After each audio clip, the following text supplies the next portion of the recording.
آقا کریم صلی اللہ علیہ وسلم کی بارگاہ میں جب ہم غلاموں کی حاضری ہو تو ہم سب اس طرح سے عرض کریں، میرے آقا صلی اللہ تعالی علیہ وسلم کا اب کریمانہ حال دیکھو، سرکار اپنا سر سجدہ میں رکھیں گے، میرے سرکار رب کا سجدہ قیامت کے میدان میں کریں گے، آپ کا سر کریم 7 دن 7 رات سجدہ میں رہے گا، اللہ تعالیٰ کا ارشاد ہوگا، یا محمد ارفع راسکا، محمد اپنے سر کو اٹھاؤ، کہو تمہاری بات سنی جائے گی، مانگو تمہیں دیا جائے گا، تم بخشش جس کی چاہو بخشا جائے گا۔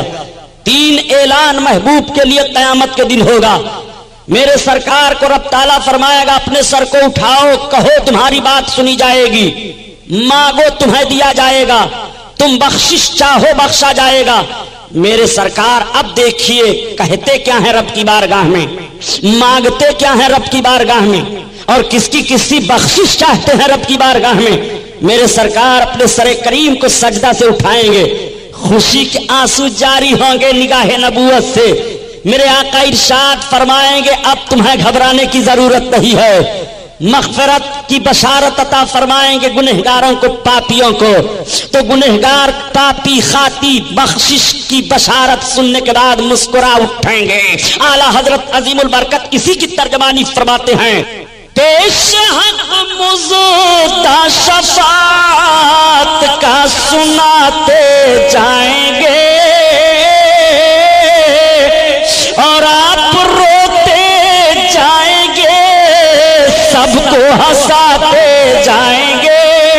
اللہ تکبیر، نعرہ رسالت، مسلک اعلیٰ حضرت آقا کریم صلی اللہ تعالی علیہ وسلم کا قریبانہ حال ذرا دیکھو، میرے سرکار کے مقدس آنکھوں میں خوشی کے آنسو جاری ہوں گے۔ آنکھوں میں آنسو 2 ہی وقت آتے ہیں، یا تو انتہائی خوشی حاصل ہو تب آنکھوں میں آنسو آ جاتے ہیں، یا تو انتہائی غم ہو تب آنکھوں میں آنسو آ جاتے ہیں۔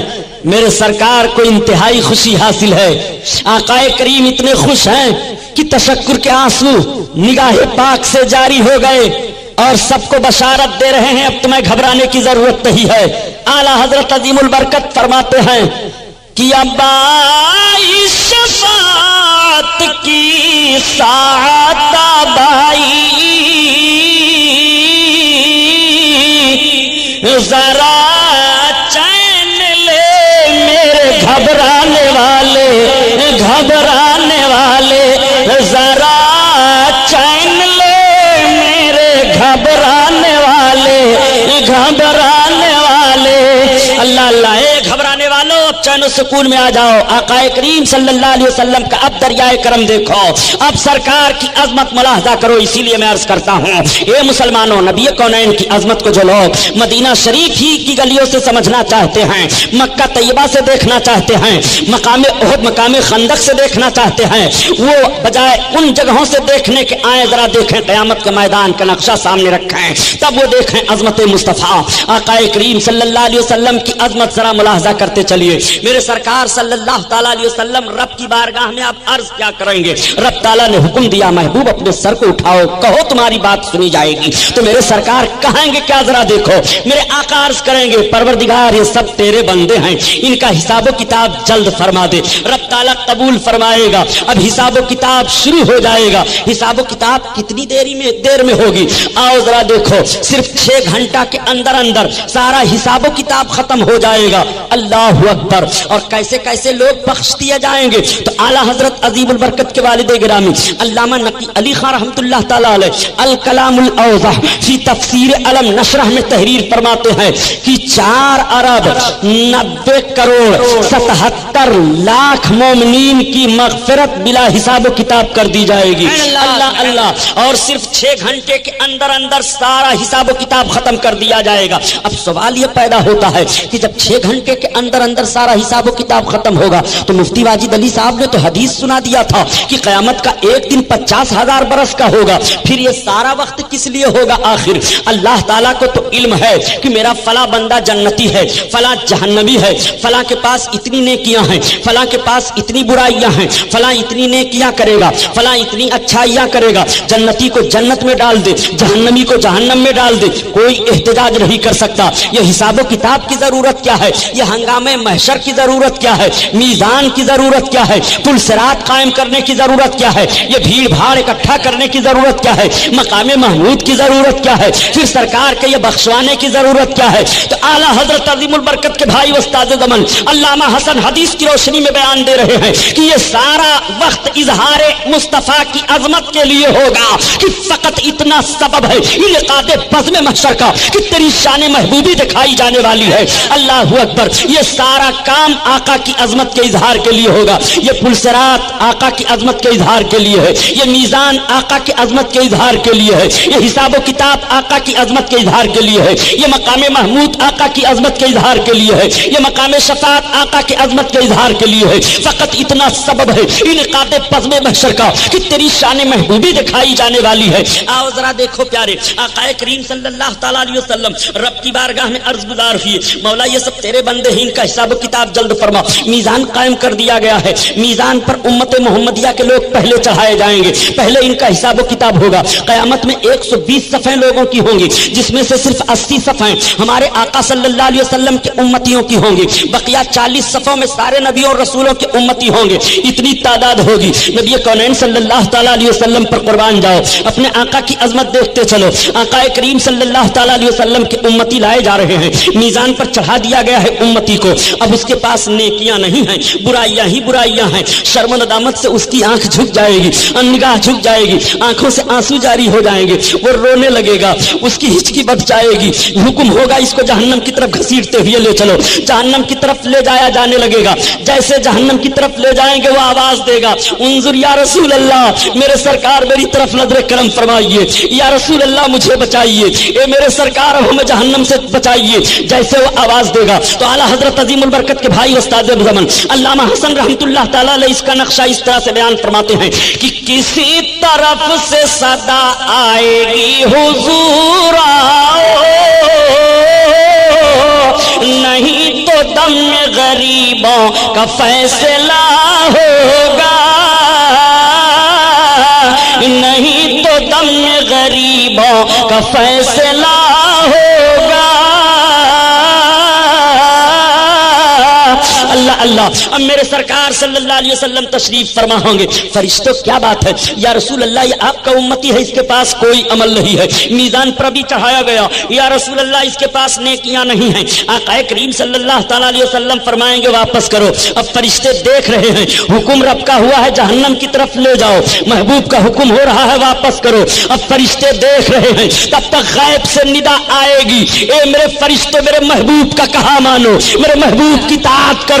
اللہ اللہ، اب میزان کی طرف پھر سے لے جایا جائے گا، اور میزان پر جیسے چڑھایا جائے گا تو اب نیکیاں ہی نیکیاں ہیں، برائیاں ختم ہو گئی۔ فرشتے حیران ہو کر کے عرض کریں گے یا رسول اللہ، ابھی جب میزان پر چڑھایا گیا تو اس کے پاس نیکیاں نہیں تھی، یا رسول اللہ یہ نیکیاں ہی نیکیاں کیسے آ گئی؟ تب تک ندا آئے گی، اے میرے فرشتوں میری رحمت کو یہ گوارا نہیں ہے کہ میرا محبوب میزان کے قریب کھڑا ہو کر کے قیام فرما ہو اور اس کے امتی کے اعمال تولے جا رہے ہوں، تو محبوب کے سامنے امتیوں کے برے اعمال دکھائے جائیں۔ میں نے اپنے محبوب کی عظمت کے اظہار کے لیے اس کے سارے بدعمالیوں کو نیکیوں میں بدل دیا۔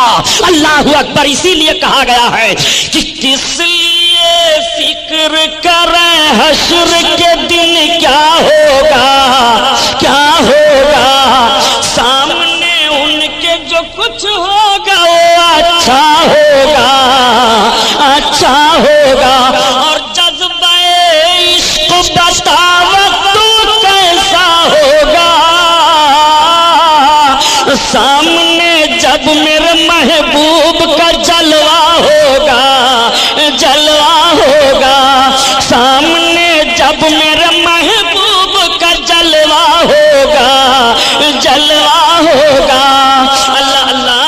ملاحظہ فرمائیے، یہ عظمت مصطفیٰ ہے، آقا کریم صلی اللہ تعالیٰ علیہ وسلم کا دوسرا امتی میزان پر چڑھایا جائے گا۔ امتی کے پاس عمل نہیں ہے، اس کے پاس بھی برائیاں ہی برائیاں ہیں، گناہ کا دفتر اس کے سامنے رکھ دیا جائے گا۔ یہ دیکھ تیرے گناہ کا دفتر ہے، یہ دیکھ تیرے کالے کالے کارنامے ہیں جو تم نے دنیا میں کیا تھا اور سوچا تھا کہ میرے گناہوں کو کوئی نہیں دیکھ رہا ہے۔ اے خدا کے بندو، گناہوں کو چھوڑ دو، خدا کی قسم زمین کے جس حصہ پر تم پاپ کر رہے ہو، کل قیامت کے دن زمین کا یہ حصہ گواہی دے گا تمہارے خلاف۔ اے میرے پروردگار، تیرے بندے نے مجھ پر یہ جرم کیا ہے، میرے اوپر یہ خطا کی ہے، تمہارے جسم کے اعضاء بول پڑیں گے تمہارے خلاف۔ خطاؤں سے توبہ کر لو، اپنے گناہوں سے معافی مانگ لو رب کی بارگاہ میں۔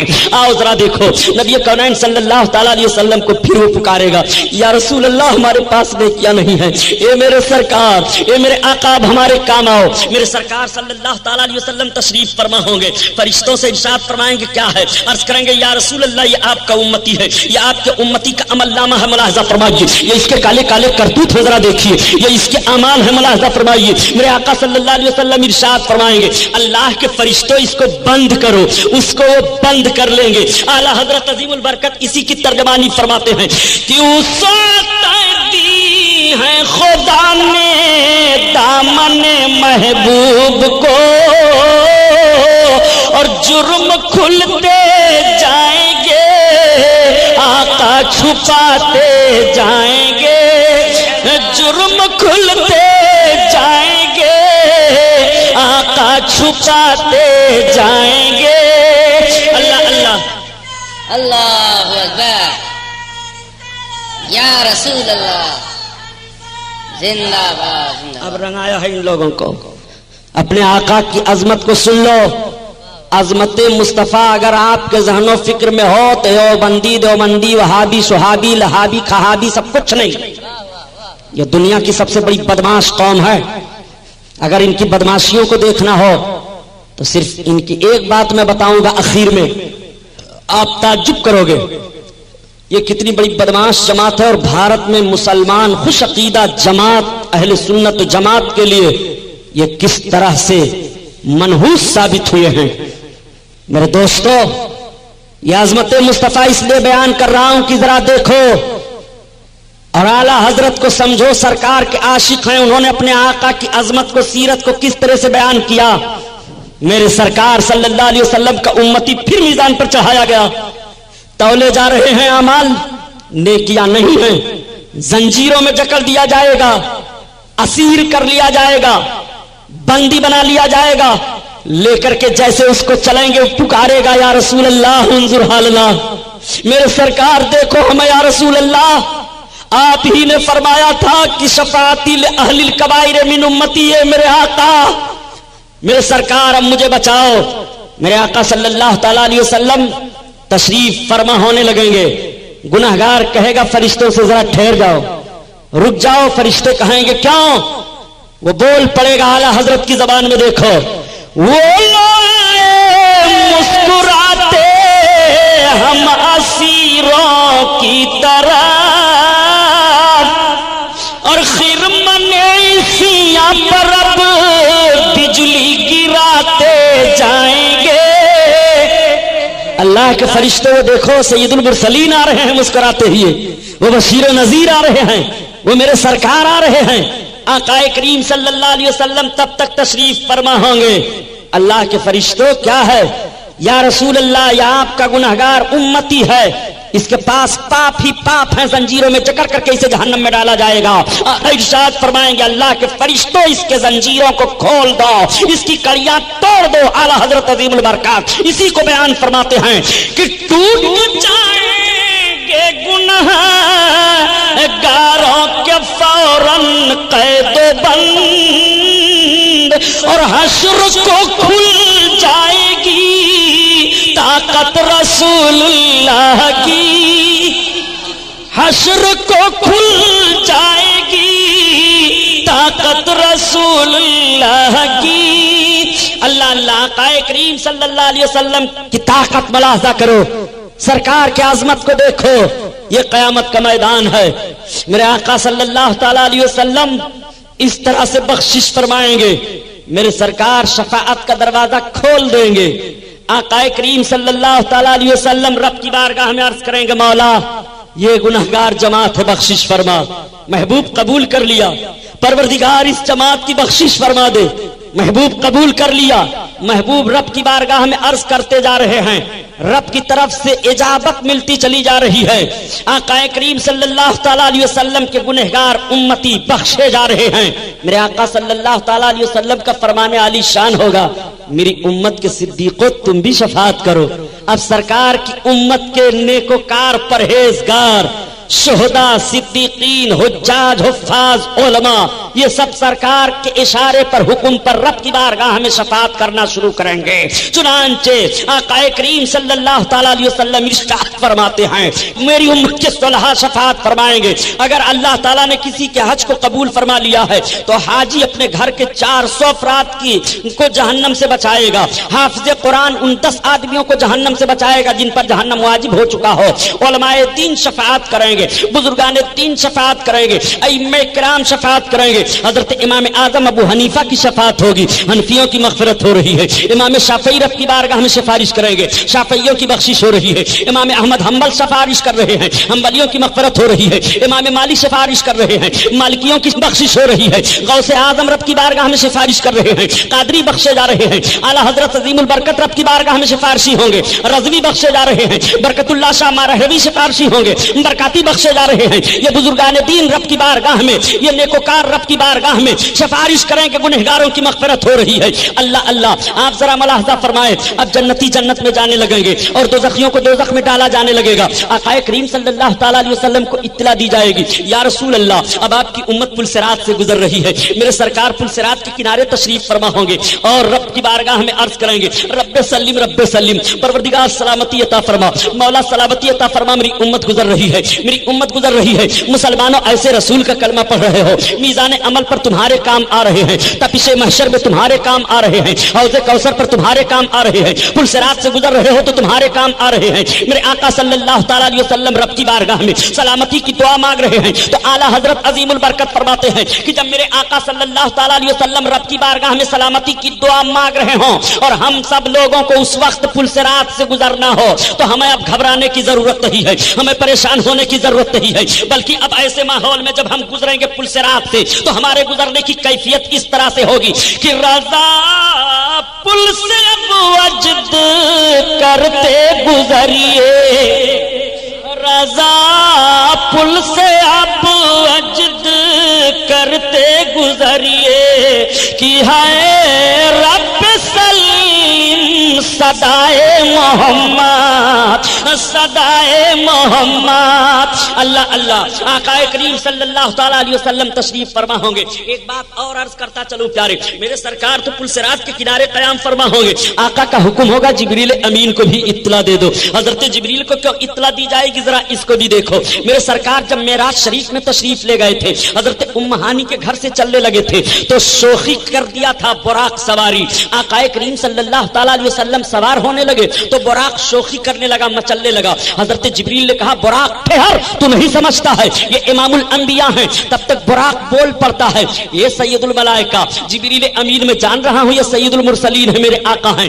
میں گستاخی کی بنیاد پر شوخی نہیں کر رہا ہوں بلکہ میرا مچلنا اس لیے ہے کہ جیسے آج میرے سرکار میرے اوپر سوار ہو کر کے خدا کے قرب میں چل رہے ہیں ایسے قیامت کے میدان میں میرے سرکار جب قیامت کے میدان سے تشریف لائیں جنت میں تو مجھی پر سوار ہو کر کے تشریف لائیں.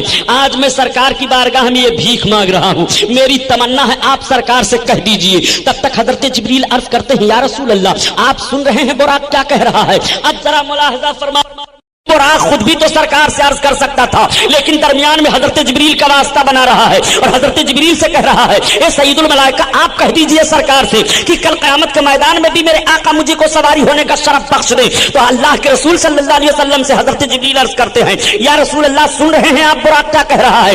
آقا نے فرمایا ہاں جبریل میں نے سن لیا. جبریل اس سے کہہ دو کہ قیامت کے دن میں اسی پر سوار ہو کر کے جنت میں جاؤں گا. اس کی یہ بھی تمنا پوری کر دی جا رہی ہے.